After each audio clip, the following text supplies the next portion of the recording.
안녕하세요. 이로운 보민입니다. 혹시 살면서 이런 상황에 부딪혀 본 적 있으신가요? 왜 내 주장을 아무도 들어주지 않을까? 이렇게까지 설명했는데 왜 상대가 이해하지 못하지? 말을 많이 했는데 뭔가 쓸데없는 말을 엄청 많이 한 것 같은 찝찝한 기분. 묵언은 이런 고민을 하는 사람들에게 꼭 필요한 수련 방법으로 오늘은 묵언에 대한 이야기를 하려고 합니다. 개그맨 고명환 씨 이야기를 들어보셨나요? 2024년에 교보문고 출판 어워드를 수상했습니다.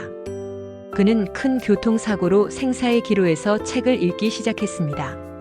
삶에 대한 궁금증을 풀고 싶은 욕구를 그 중에서도 고전에서 찾으려고 했습니다. 그 결과 고명환 씨는 전과는 다르게 살게 되었고 결과는 만족할 만한 수준으로 보입니다. 자신의 경험, 즉 고전의 중요성을 책과 강연을 통해서 전파하고 있으니까요. 사례를 하나 더 들어보겠습니다. 정확한 이름은 기억은 나지 않지만 한 청년이 있었습니다.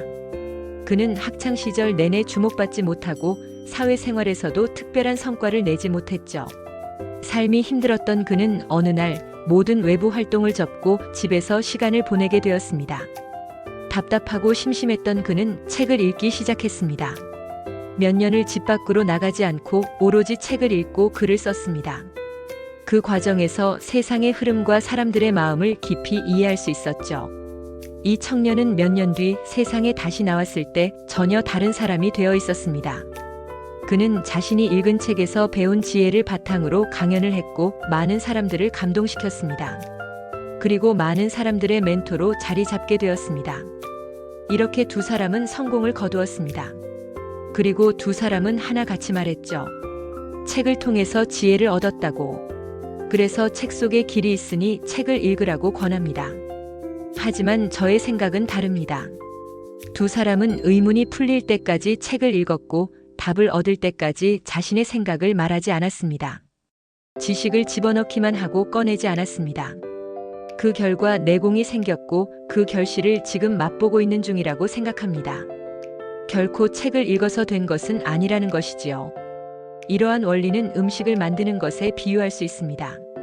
음식을 만들기 위해서는 재료가 필요하고 맛을 보는 방법은 두 가지가 있습니다.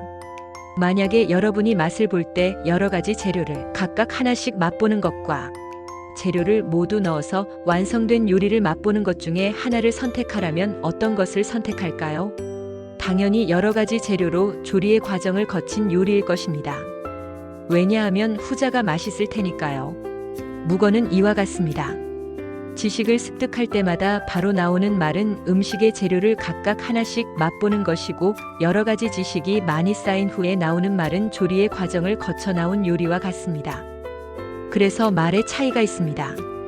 묵언은 바로 지식을 창고에 쌓을 수 있는 가장 훌륭한 방법입니다. 많이 쌓일수록 질이 좋은 말이 나오게 됩니다. 어떠세요?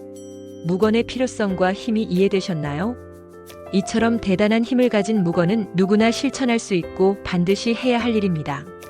묵언은 거창한 결심에서 시작되지 않습니다. 지금 이 순간부터 작은 실천으로 시작해보세요. 첫째, 내가 옳다고 말하고 싶을 때 잠시 멈추기. 둘째, 상대방의 말을 끝까지 들어주기. 셋째, 생각을 정리하기. 묵언은 단순히 침묵이 아니라 내면을 채우는 시간입니다. 고요함 속에서 우리는 자신과 상대방 그리고 세상을 더 깊이 이해하게 되고 그 이해는 더 나은 삶으로 이어질 것입니다.